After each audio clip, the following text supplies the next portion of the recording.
Yes, thank you and welcome everybody. And so my name is Kimberly Sutherland. I'm one of the French instructors at Douglas College.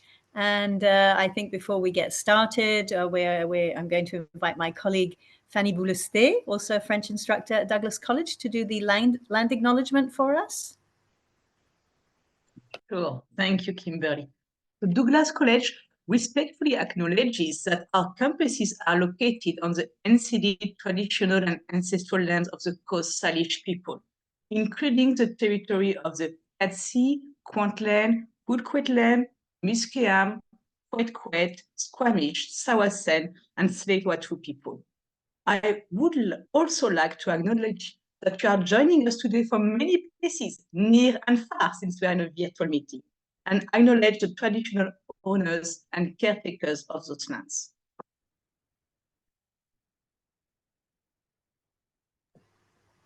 Thank you, Fanny.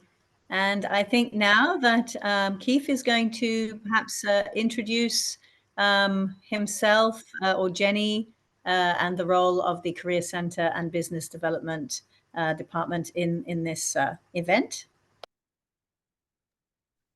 Good afternoon, everyone. I would like to welcome you to our second annual Just Add French event.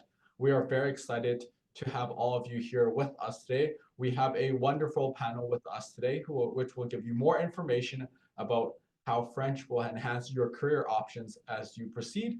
And we just want to let you know that as the career in the business development department, we also operate our largest operating unit center, which is the Career Center, which allows you to work on and get prepared prior to your graduation. Without further ado, I'm going to pass it back to Kimberly and Fanny to kick us off.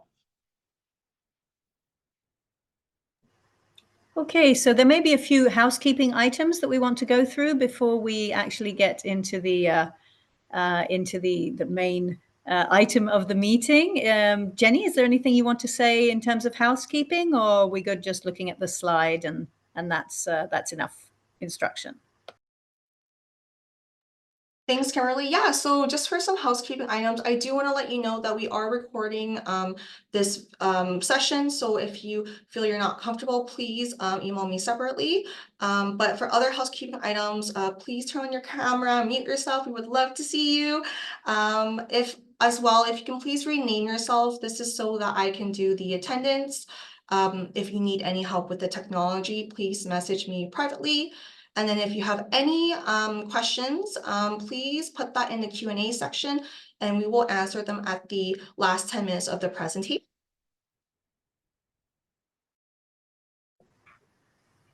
So for the agenda today, so after we did the housekeepings, there will be introductions and then there will be a panel and then we'll have the Q&A at the end for 10 minutes and then there will be closing remarks. Thank you. Pass it on to you, Kimberly. Thank you, Jenny. Wonderful.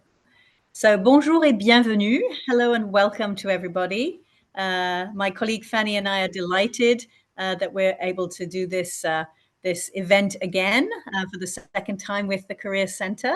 So that's wonderful. And we have wonderful guests who have joined us as well. So I'm just going to briefly say their names and the names of the institutions and companies that they represent. But I will ask them when I'll do a quick round around the table so that they can maybe tell us a little bit more about their specific roles. So we have today Kelly Thompson with us, who is a retired Senior Development Officer of the Pan-Africa Program in Global Affairs Canada. So welcome and thank you so much for joining us today.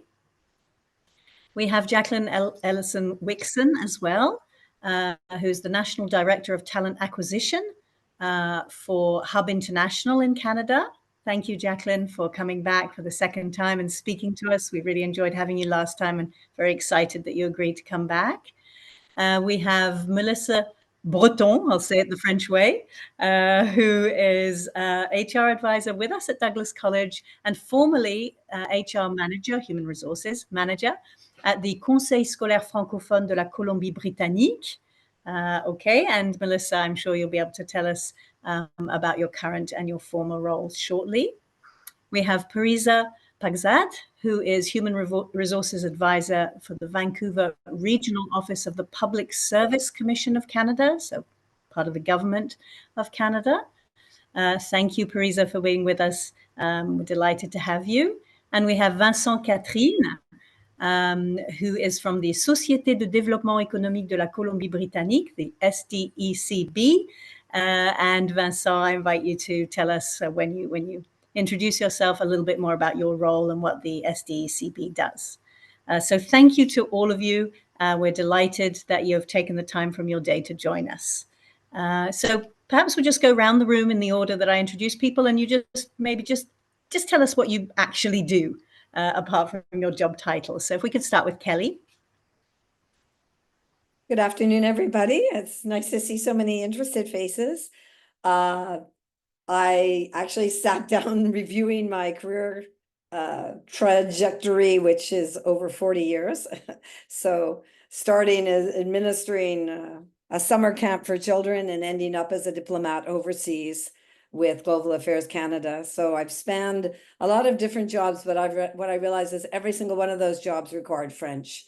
And from the bilingual summer camp to administering a scholarship program up until, of course, being a diplomat where you're in an embassy overseas and you have to be able to speak to Canadians in both official languages. But now I'm retired, so I can certainly answer questions about global affairs and technical and vocational openings in that department. But yes, I've done lots of other things as well. So happy to be here. Thank you. Thank you so much. That's wonderful. Yeah, no, what an amazing career. So I'm sure there's lots of students who are aspiring to be able to have a similar successful and varied career that you've described. Perhaps I could ask Jacqueline to say something now, just a little bit about her role.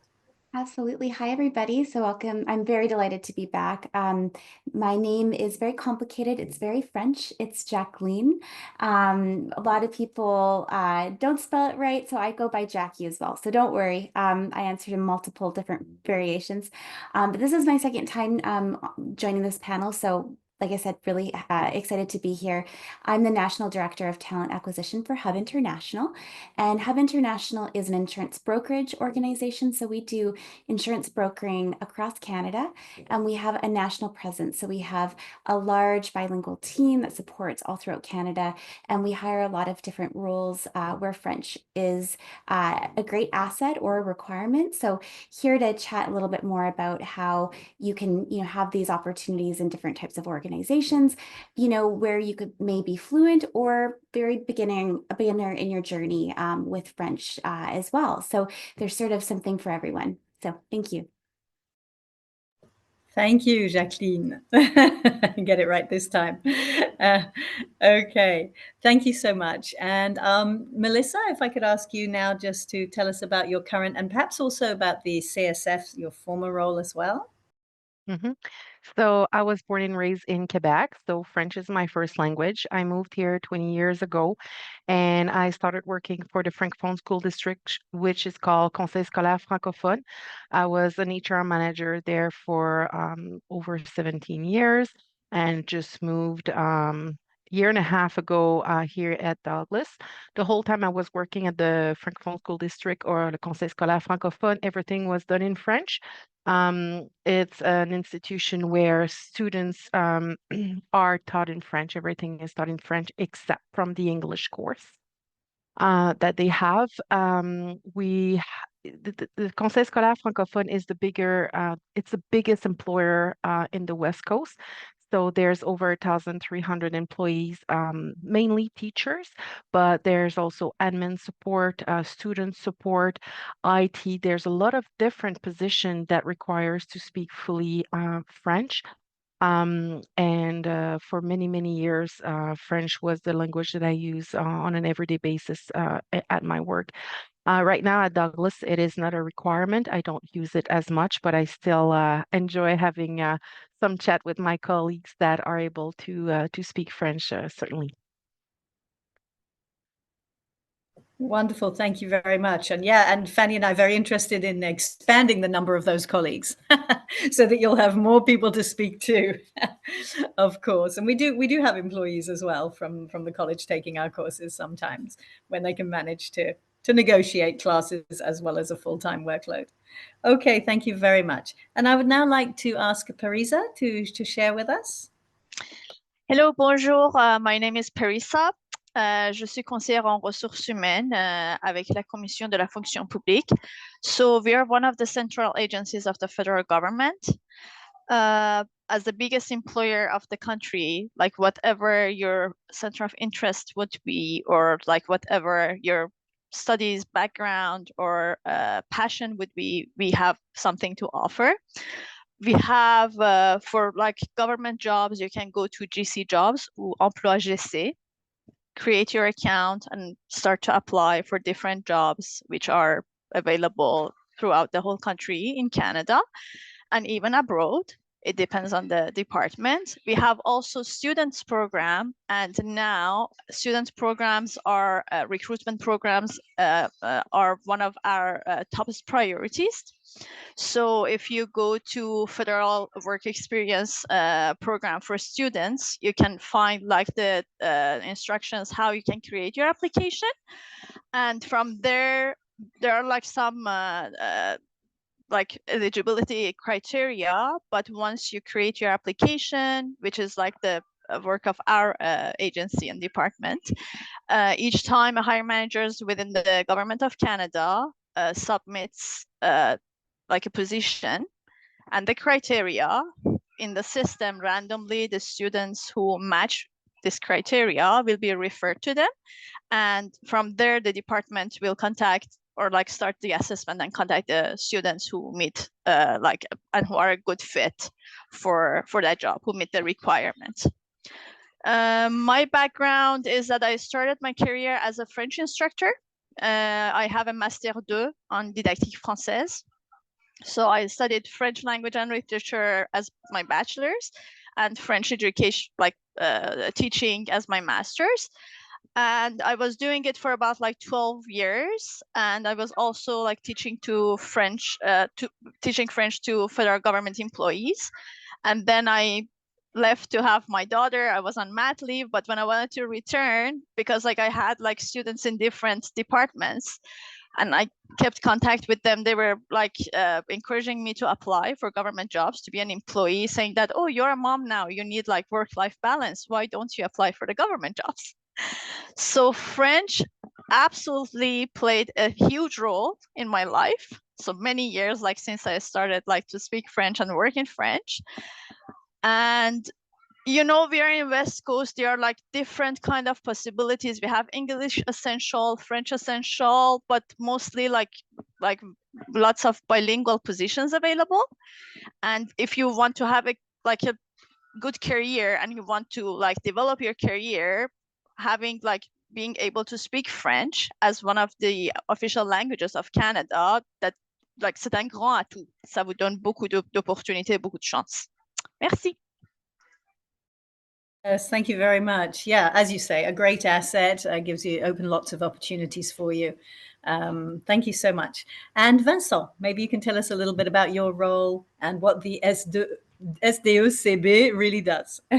Sure. So hello everyone, my name is Vincent Catherine en français.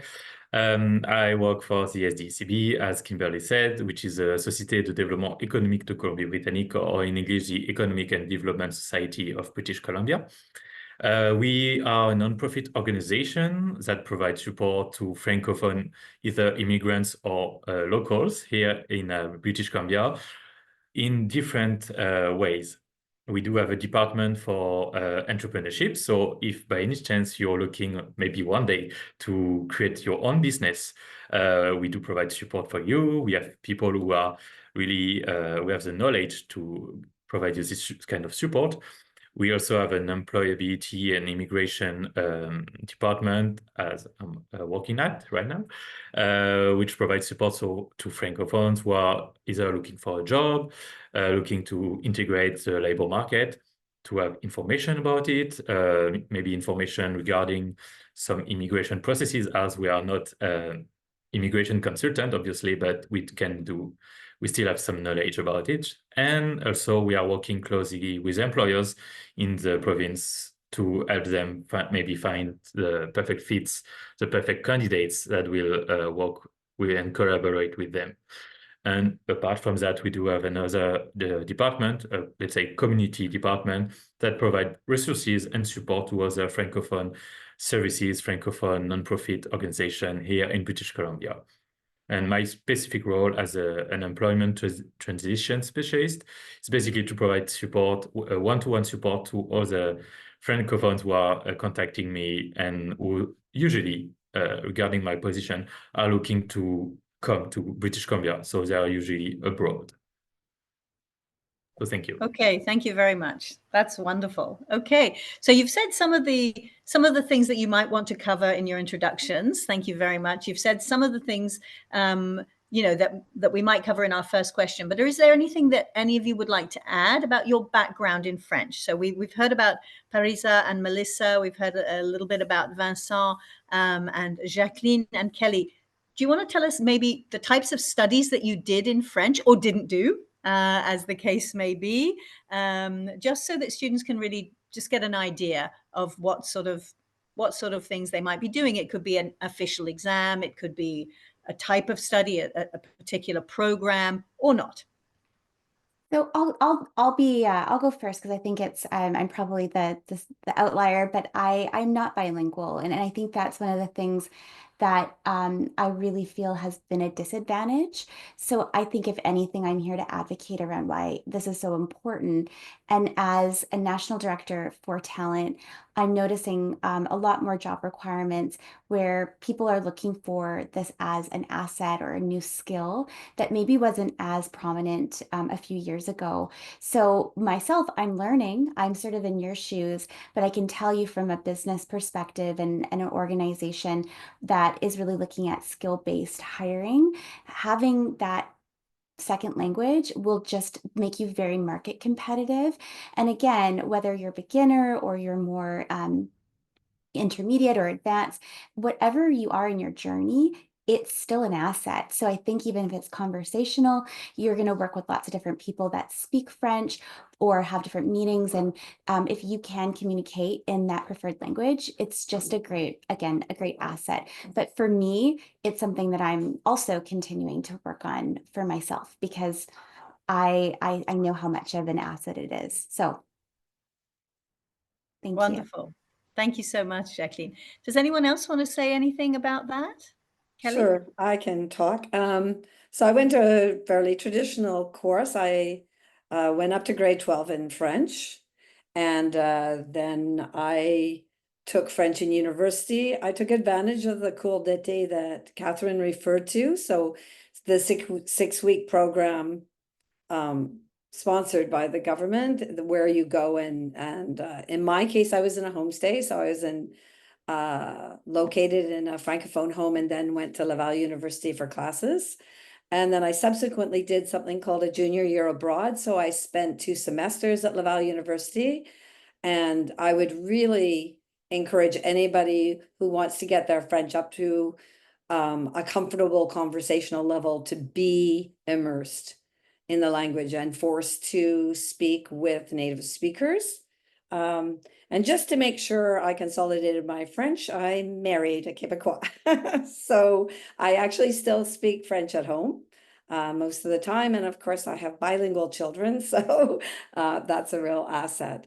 So I second Jacqueline's note that increasingly jobs require French, or if they don't require it, they really consider it an asset. Certainly, as has already been mentioned, the federal government, in the case of global affairs anyway, 70% of the staff are bilingual, 40% are Francophone. So you can see that it does give you an advantage if there's your CV and somebody else's CV who's unilingual, which person they might end up choosing. So yeah, I think it's a real advantage. Thank you so much, and that's great. And that's great to have some numbers too, because they really speak volumes, as well as the statistics speaking for themselves there as well. Does anyone else want to come in on that particular topic before I move to the next question? I'll add something, maybe. Go ahead. Oh, yeah, sorry, Parisa. Oh, that's okay. So basically, as maybe everyone noticed, I have a big accent. So I've born and raised in France, in Brittany more particularly. Did all my studies there, most specifically human resources master's degree there.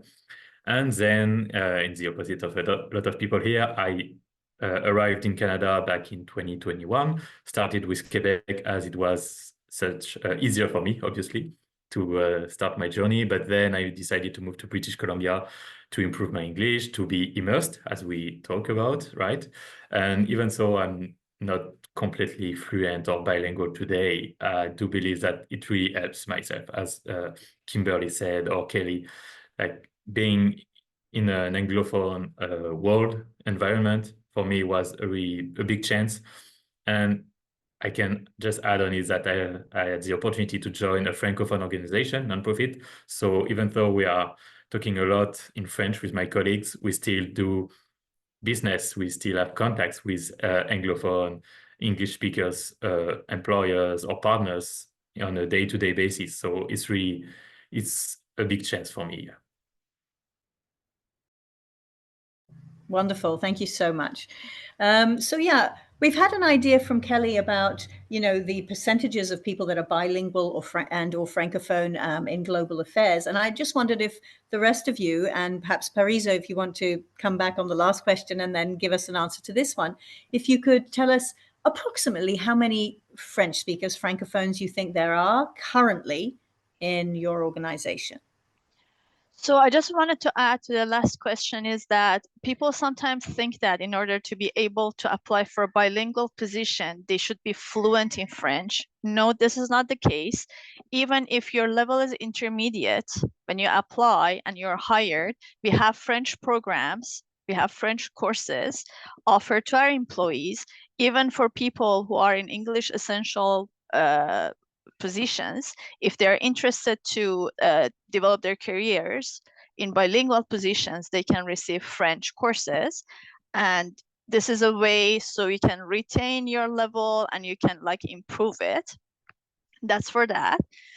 I cannot give you like a kind of a number about how many French speaking people, because it depends on the people who is interested to work in a bilingual position and who is interested, and it depends on the department, it depends on the position.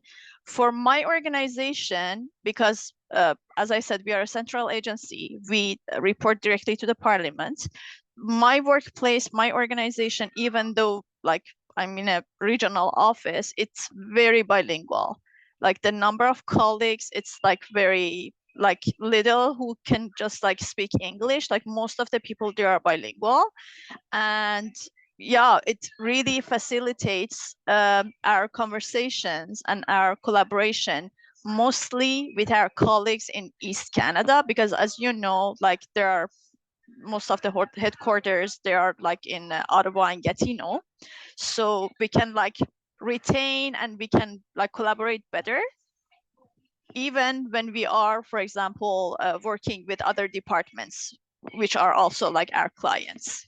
So a huge number of people are bilingual. Some people even English essential positions that can surprise you by speaking in French, in the middle of the meeting, saying that, oh, you can speak French, and they just switch. So yeah, always a pleasure for me. Yeah. Thank you so much. Yeah, I wonder if Jacqueline, maybe you could just tell us what you think the numbers are like in terms of French speakers? Absolutely. So we have a large Quebec team that has probably about 1,000 employees that are most everybody is fully bilingual.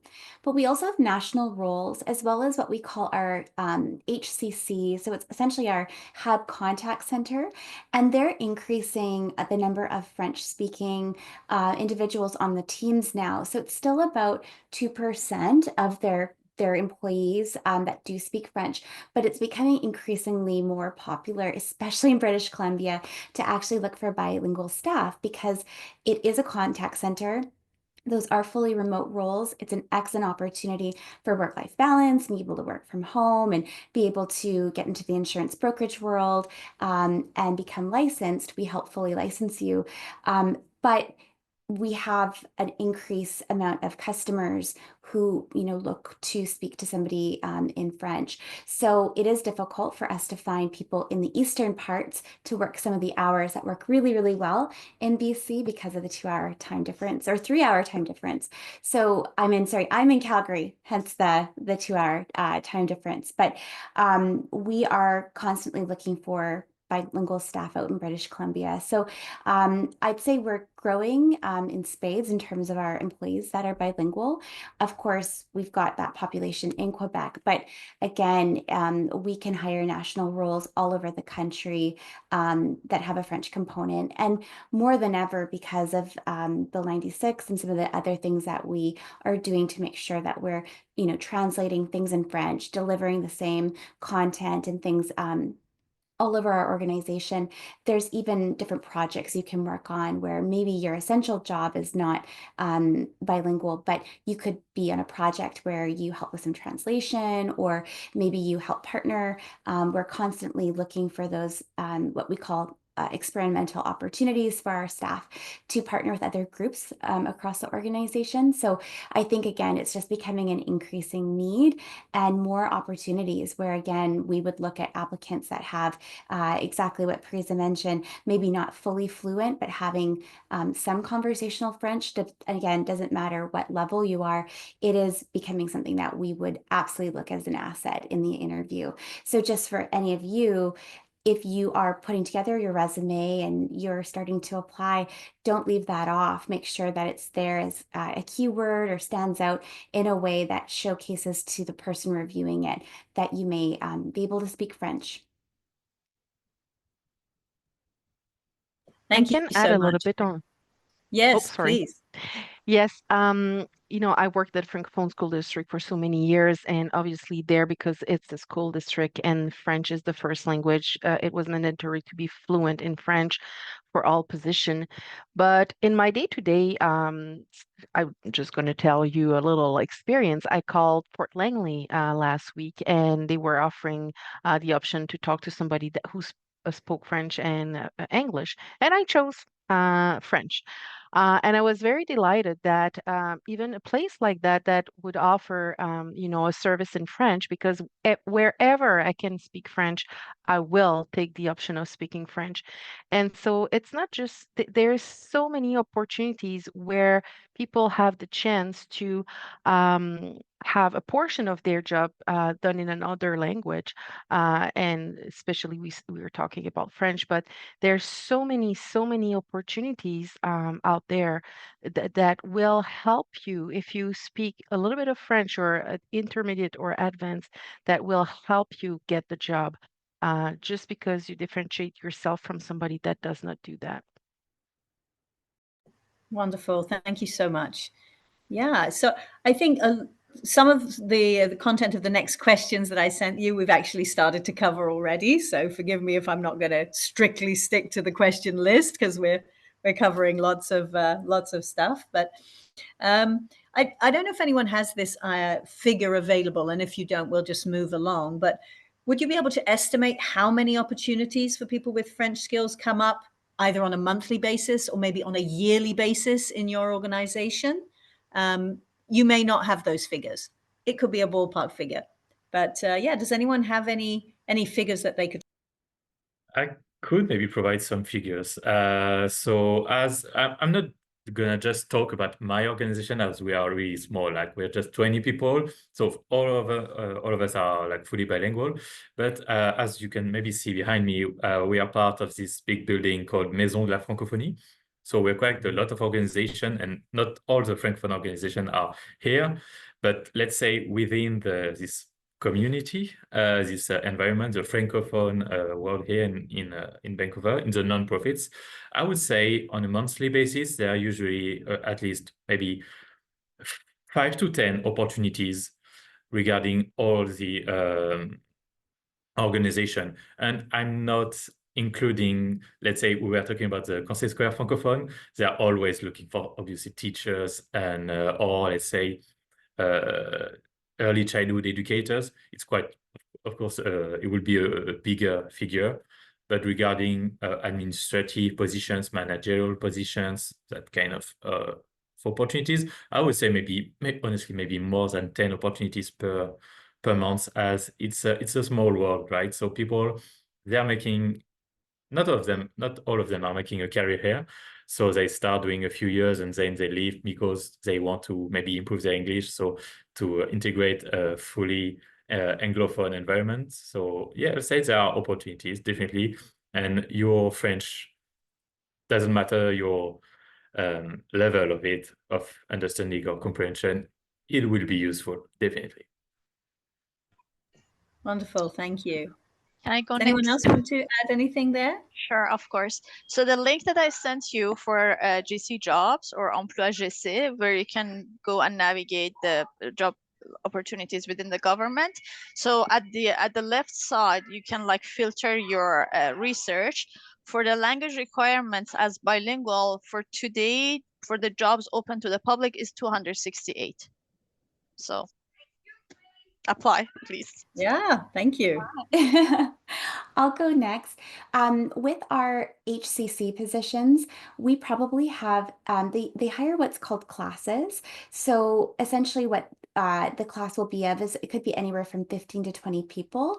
And through those classes, you will become a registered licensed broker, and they pay for that course as well. So they, like I said, that is open to anybody. So it doesn't matter where, again, your proficiency is, you can apply because those roles are fully bilingual. Some of the roles that are required to be located in Quebec, there's usually anywhere between 5 to 10 positions, and then national positions will come up again based on different needs. But the different classes that we offer to become part of the contact center, there's quite a few available. And again, they're really flexible, especially if you have the work-life balance or the situation where you can work and go to school. There's really good opportunities for you to be able to look at that if that works with your current school situation as well. But because we're looking to increase that presence in BC with bilingual staff, again, it increases your chances amongst the other candidates we're hiring. So we have quite a few. Excellent, thank you. So I'm going to move along now just to talk about the academic background that maybe you're looking for in candidates, specifically in relation to languages. So are there any specific language diplomas or certifications that you would recommend, potential candidates, students to work towards? Whoever would like to answer first. Maybe I can talk for the Francophone School District or the Conseil Scolaire Francophone. Obviously, if you're looking to be a teacher, you will need to have bachelor in education to be able and be certified by the Board of Certification here in British Columbia for teacher. Same for being I don't know the term in English, so it's people that support students. So there's a certification as well that you can take, that it's offered by the name doesn't come to me, but there's a certification that you can take here is few months, and it helps you to get those positions very easily once you have that certification. for IT, there's so many different jobs at the Francophone School District that, so if you work in IT, you will need to have some certification that will be clearly identified on the postings. If you work in administration, what kind of diploma you are, they are wanting you to have. So looking at the job, even if you're not looking right now to get a position, I would suggest you go on their website, you look at what they are offering, what they are looking for, and that might help you in your path of what you want to get a certification on, to say, oh, I'm going to be working towards that because that's my aim. I see that there's a lot of opportunities, like French teachers. They are lacking French teachers. They are lacking aides for students. They are lacking so many support staff. So you will see that there's a lot of needs, and you might identify something that is something you would like to, and you look at the requirement and then you'll say, okay, I'm going to do that because that's where I'm aiming. So that might be a good way for you to determine what you are wanting to study, or where you want to go for your future career. Wonderful. Thank you so much. Yeah. Who would like to go next? I think Parisa, you have Yeah, unmuted. exactly. Great. So when you select a bilingual position, it's based on your choice, but you will determine one language as your first language and the other one as your second language. So because it's a bilingual position, for the second language, we will require you to see us second language evaluation results. In the government of Canada, we don't accept any other diplomas, like no DELF, no DELF, TCF, like nothing like that. We have a specific test that is done, like you come to our centers if like you want higher levels, but usually it's through an online system that we have, that there's an unsupervised test that we evaluate three kind of like competencies, language competencies. It's reading, written expression, and oral, like speaking and listening, of course. So for these three, you will pass your exam with us, and then we will send you and the department who wants to hire you the results. So for government jobs, absolutely, we call it SLE, like second language evaluation results. We don't accept any other diploma or certificate in language. Another thing that I'm asked most of the times during like career fairs or like info sessions, as individuals, you cannot come to us and request to have that certificate. It goes through the department. So when you are in a selection process and you are applying for that bilingual position and you said that you're bilingual, the department contacts us, and then we will contact you to invite you for the language evaluation, like process. Thank you. Thank you very much. Does anyone else want to speak on that particular question before we move on? I'll just do it super quick. We don't have any specific requirements in terms of language or program. A lot of our positions just require high school or some university, so we're very open. But I would still say taking different courses and continuing to take this throughout your schooling as an elective or however you want to pursue it will just help you along the way, especially if you really are geared to trying to work in that bilingual capacity. I just think any added courses at that university level will just be a super benefit for you. So continue down that path. Try to continue to improve that and again, get as much experience, but we don't do any of the language assessments that might be required if there was a role situated physically in one of our Quebec offices where they may require it to have you to have more French versus English. I'm not entirely sure how much that would be a requirement. They are fully bilingual, but sometimes it would definitely depend on the competency that they would need in terms of business. But some of our roles, again, that aren't in Quebec, it wouldn't matter what specific courses you take. I just think that the course that you're in and that's being offered is just, again, tremendous for you to continue to learn and improve those skills. And I just want to add to what Parisa said, because you can get into the federal service at a very low level of bilingualism. So it goes A, B, C. C is fairly fluent to E, which means you're exempt from ever having to take the exam again. So you may get in at an A level, but after that, you're competing internally. And you're competing based on your CV often.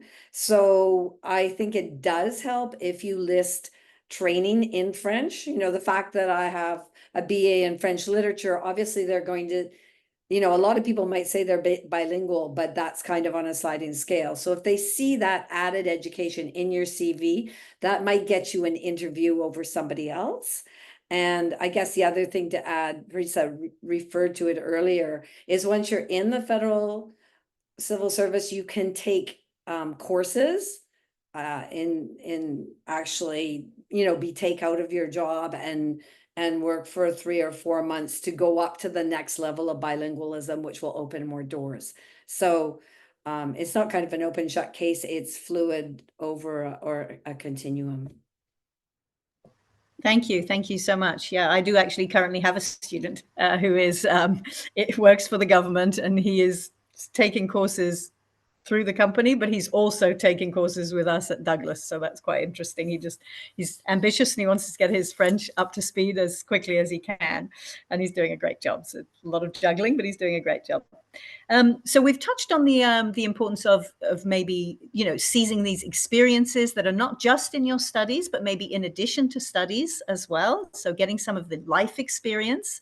And we do promote that. My colleague Fanny and I promote that very actively, the Explore program, the Odyssey program, and the TAPIF that you can do with the French government. And we also have study abroad tours in Francophone areas and countries.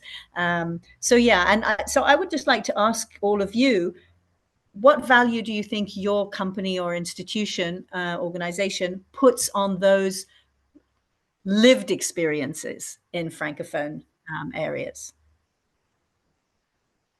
I'll start, let's say. We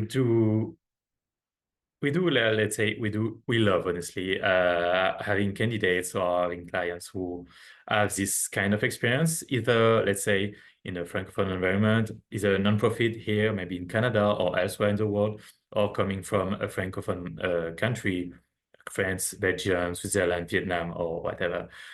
But we do promote this as it's also a matter of culture, right? We always say that we have two personalities when we are bilingual. We have a certain personality when we speak French or English and vice versa. So we do really appreciate people who have this past experience because they do understand maybe our needs, I'm not going to say a fight, right? But our reason to be. Because here in British Columbia, in the nonprofit, Francophone nonprofits, right, we tend to promote the French within the province to employers who are looking for skilled workers. So it's quite tough. It can be tough. So that's why whenever we have someone with this kind of experience who knows how to deal with that, how to promote this challenge to all the stakeholders, they are more than welcome to join us, definitely. Thank you. Does anyone else want to comment on that particular question? Yes. Okay, thanks, Parisa. Okay, go Parisa. Go Parisa. Sorry. So for us, it doesn't matter where you gain the experience, as long as you meet the merit criteria and the essential qualifications, you are screened in, you're in the selection process. But if you did your studies out of Canada, like, because at the beginning we screen each application and you say that, for example, for the education requirement that you will see on the poster, what it will be, if you say that you are the education, for example, bachelor's degree, when you pass all the phases of the assessment, at the end we require you to provide us with your diploma or degree. If it's gained outside of Canada, we require education equivalency. I will post in the chat the link to the associations in like Canada, wherever you obtain that education equivalency, we accept that. Like if someone like had it in Ontario and they're applying for jobs for the government in British Columbia, doesn't matter, we accept that. It just should be on the Treasury Board secretarial list. But yeah, this is what we require from you. We don't accept just like degrees or diplomas from universities or academic institutions outside Canada. Thank you. Yeah, please, Melissa, go ahead. Kelly, So what I was, Kelly, or Sorry, there's Sorry. two at once. okay, maybe I can go. Yes. What I wanted to say is that the Francophone School District, or Conseil scolaire francophone, works with the Programme Odyssée, and they hire several employees to work for a school year. And those that had participated in those programs earlier, they have a better chance to get a position the next school year because they have had the experience, they know how it works, they know how the program works. They have often got their French at a better level. So definitely this helps in getting a position in those kind of programs. And what we have found out is that a lot of the employee that were part of the Odyssey program, they work in the classroom, and they loved it so much. They have kind of an appeal for teaching. They were deciding to go back to school and get their diploma to become a teacher, and we would rehire them right after because they did a good job as a Odyssey program employee, and then would go get their diploma, and we would rehire them because we were lacking of teacher. And so it gave them an opportunity to see what was happening in a classroom. If they liked it, they were taking on some very interesting role, as they were not a teacher, but they would work with small groups, and they were still teaching some lessons and things like that. And that was opening their opportunities for a greater career after that. So that definitely helps. I was just going to say that if you do join Global Affairs Canada, obviously one of the attractions is being able to work overseas. And when they consider you for sending you to a high commission or a Canadian embassy, they will look at your cross-cultural experience and your experience in other cultures. And in fact, they also give you a test to measure your intercultural resilience. So having that experience on your resume, but also having internalized and lived that experience does help you. When I first got out of university, I actually went to teach French as a volunteer in Africa. And obviously that experience did give me an advantage when I was applying to global affairs. So Thank you. Yeah, all the experience is good experience, right? Thank you. Anyone else want to say some words on that before we move I'll on? just add a couple things. And Kelly, I think your background is marvelous. I could listen to you and your story and your background all day. It's fascinating. But I wanted to kind of piggyback off of something you said. And I would, I think there's students maybe on that are trilingual, multilingual, take all those enriched experiences and put that forward with all of your experiences back home, or what you've learned in Canada, or where you've grown up, and those because everything is very much an enriched experience. And sometimes I think, when people come to Canada, you need to Canadianize everything. Be authentic to yourself. Make sure that you put all of those great things, all those courses, even if they may not be recognized specifically by a specific company, still put that on your resume, because you should be proud of that. And if you speak multi-languages, put all of that on there and just showcase, again, where you came from. I think that there's power in those lived experiences.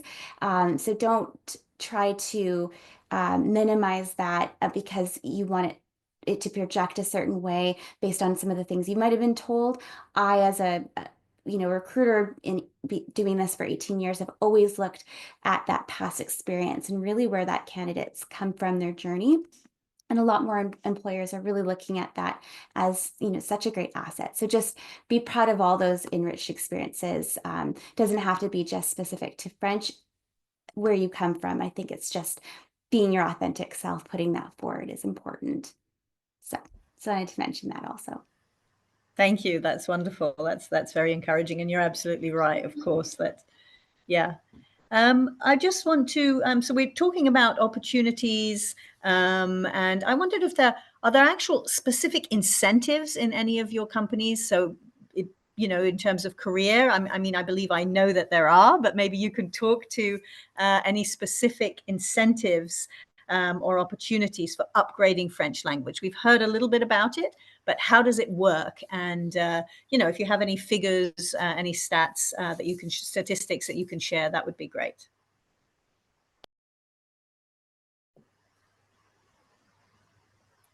At Hub, we do have different education reimbursement.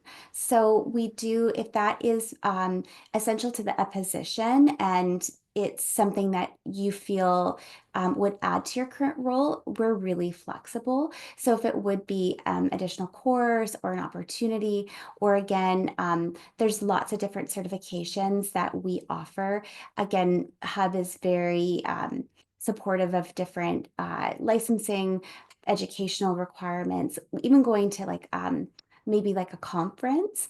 It could be something like that as well, where the organization will pay for you as part of that secondary learning. So we're very supportive when it comes to different educational components where, we do cover the cost of many of those different initiatives. There isn't necessarily an incentive to speak French necessarily. However, I would just think, I can't remember who mentioned it, maybe it was Parisa, internal opportunities. So again, I think that incentive of more opportunities will basically come knocking at your door, and just having that again in your back pocket will just make you more competitive in terms of that. And with that would come different incentives, higher compensation, more flexibility, opportunities again to continue to advance. So I think there's definitely monetary incentives, but also educational incentives with Hub. Thank you. And so I think we've heard from quite a few people that how that would work in your institutions. We do have lots of questions, so I don't want us to not get to the questions that the students have been sending into the chat. And I was going to ask if my colleague Fanny would like to handle the questions as we did last year. If you'd like to maybe read the question out, Fanny, but no obligation. Sure, I'm very happy to do it. So one of the question is about the 6 weeks program that Kelly was referring to. And one of the questions was, is it still ongoing? And if yes, how to register, join, and what are the requirements? I believe, Kelly, you are referring to the Explore program, right? The Explore program. You want to talk a little more about the Explore? And if it's indeed Explore, I can send the link. I have it right here, so I can send that in the QA. Do you want to talk a little more about the 6-week program that you have done? Fanny, I did that program like 45 years ago, so I have no idea how it's handled now. I know that Laval University, where I went, still provides summer immersive programs. In my day, it was paid for by the federal government. I suspect that's no longer the case.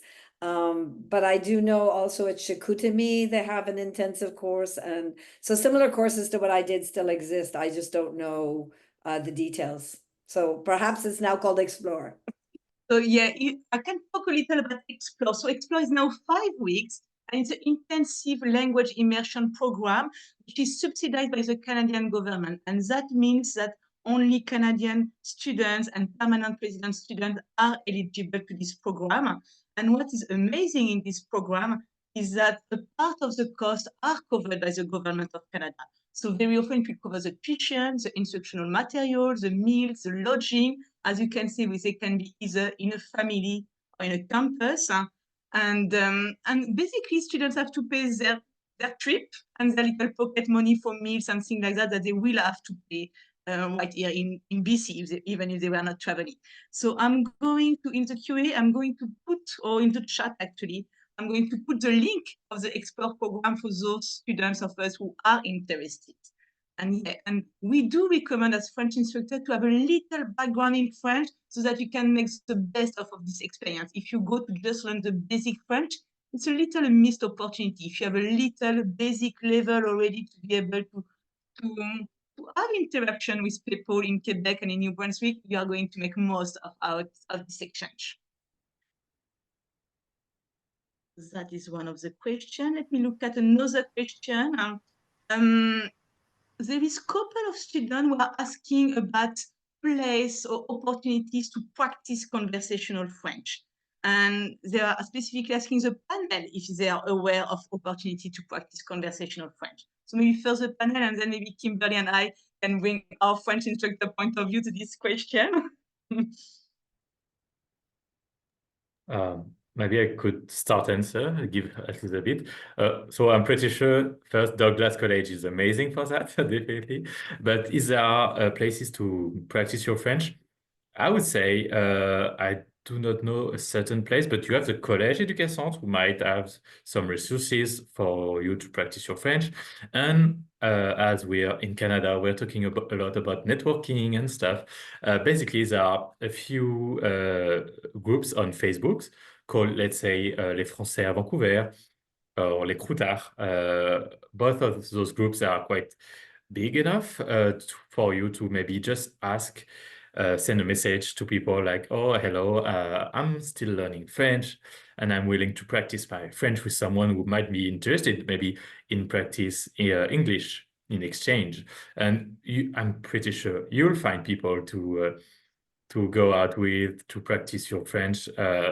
There are always people who are eager to have this little, chit chat, exchange, social exchange. So yeah, I definitely recommend go on Facebook and ask to join those groups. They are amazing. Honestly, it's nice communities, and you'll find all the support you might be looking for. There's also the Alliance Française. They often have cultural events that you can attend where those francophones or people that want to practice their French. Yeah, there's also something called Meetup. I'm not there anymore, but for many years I was there, and I would go to those session where people wanted to practice them French, and because I'm fluent in French, for me it was just I wanted to help them, be better in French. So we would meet at a cafe, and then there was maybe 15, 20 people, and we would just talk for an hour and a half. So it was through an app that was called Meetup. And then I looked for a group that it was for French conversation. And I was going there, and there was people with very limited French and some people that were a little bit better, and others like me that was fluent in French. And we had a great time, and I met friends this way because it's not always easy to meet people in Vancouver, but it was a great way also to meet friends and have a good time.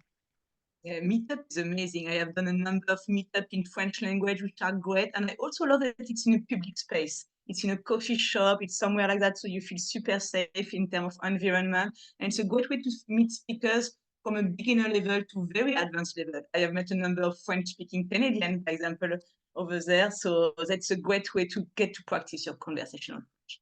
Anybody else have other resources that they can advise about conversation? There is another question which is interesting. Thank you for sharing links about where to find jobs and job postings. That was very useful. We have a couple of students who are mentioning that they are international students, and therefore they are limited to only working 20, 24 hours a week. What kind of opportunity is there for students who are limited to part-time job? Can you please speak about this specific context, please? I can answer that question. As I said, we have student programs that anybody can apply. Yes, preference should be given to Canadian students and permanent residents, but if for a position we cannot find any Canadian or permanent resident student available or interested, international student who has the work permit in Canada, who are like allowed to work in Canada, can be considered after. Yeah. So yeah, this is like one of the opportunities I know that during school terms, usually they can have like part-time positions, but during summertime, usually the positions are full-time.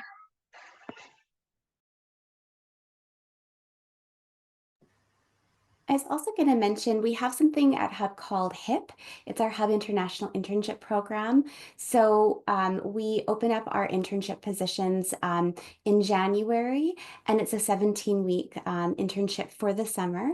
So if your requirements enable you to do an internship, it's a really great way to get that business experience. It's a full experience. You get to learn all about the business. There's field trips, there's networking, there's a capstone project. It's a really amazing opportunity. So I'll put it in the chat in case anybody's looking for that. We do open it up to 3rd and 4th year students ideally, but feel free to take a look to see if there's an opportunity that might be what you're looking for this year as well. So I'll just put that in our chat. Thank you. And I have maybe a last question, depending on the time we have, about diploma and certification. We have a number of students we are talking about, having the DELF A1 or having the DELF B1, B2. Is it the DELF or the CFR, the Common Open Framework of Reference for Languages, is a certification that your institution recognize? Are you more using the Canadian language benchmark?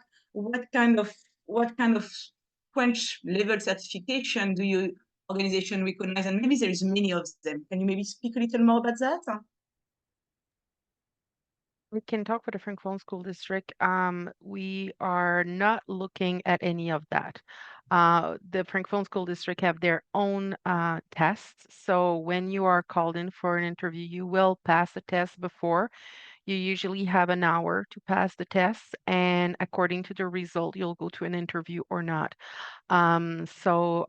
Whatever you have, it's not what will bring you to the job. The tests that they have, it's a specific test that aligns with what needs to be taught in the classroom. So that is what they're going to be looking at, the results that you have. That's what they're going to be looking at for you to get an interview or not. That is for the Francophone School District. Oh, thank you. That's very interesting. What about Arisa and Kelly in the government of Canada?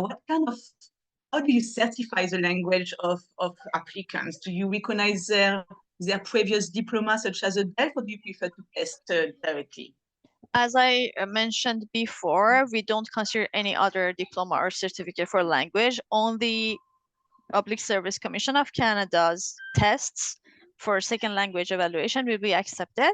Candidates can pass a test once you're in a selection process, they have applied for a job, and then they have passed the assessment, different assessment phases, and that's the time to verify their French or English level as their second language. And yeah, this is the time that they pass the test, and no candidate can contact us directly and ask for a test or a certification from the government.